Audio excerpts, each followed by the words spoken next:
The integrity of a brand is based upon how consumers view it. From the business practices, to the quality of the product, to the social proof of demand, and so on. Take the brand Patagonia, for example.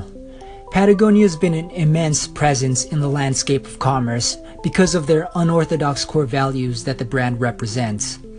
The founder, Yvon Chouinard, was able to attain a net worth of $1 billion without sacrificing the attributes of compassion and charity to the world. Yvon, now 78 years of age, normally fishes half the year, all while running a huge corporation. But he also urges his employees to go surfing regularly and just live life to the fullest. Yvon's also been quoted saying, "I don't care when you work, as long as the job gets done." The brand also promotes the repair and servicing of old Patagonia gear and apparel on site within some of their retail stores. Any other brand would recommend purchasing new products to replace the old tattered gear with. And oh yeah, I forgot to mention, the former CEO of Patagonia also donated 1 million acres of parkland to the country of Chile. How's that for a good deed? From a design standpoint, Patagonia hits all the marks. The logo is uniquely timeless and non-abrasive. The brand's color palette mirrors the country of Patagonia's topographic hues. The website's typography speaks to the modern citizen with clear messaging, and the product basically lasts a lifetime, because if it didn't, they'll make sure it does by repairing it themselves. And that's what I call a brand. Now let's take the elements of branding and turn them into human attributes. First, let's start with the logo. The logo is the physical aspect of a brand.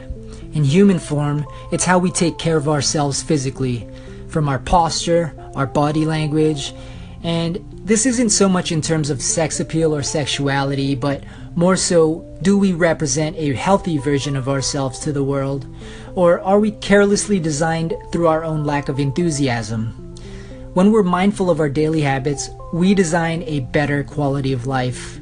And folks, we can redesign ourselves just like a logo. Next, we have typography. Typography as a human attribute is essentially how we speak. Do your conversations emit negative energy because all you do is complain about one thing or another? Or are your conversations spellbinding enough to read into a little more, like the perfect book with the perfect font? Now, being interesting doesn't mean you have to travel all over the world. It's more about your outlook and eagerness to learn from it. And of course, if you have a brand, you also have a product. And the product is your contribution to the world. It's your core values. You don't necessarily have to be a martyr, an inventor, an army general, a billion-dollar startup CEO, or a president to contribute. Contribution, firstly, starts from within. If you can find balance in your own life, the reframing of the mind gives you the opportunity to make good use of it.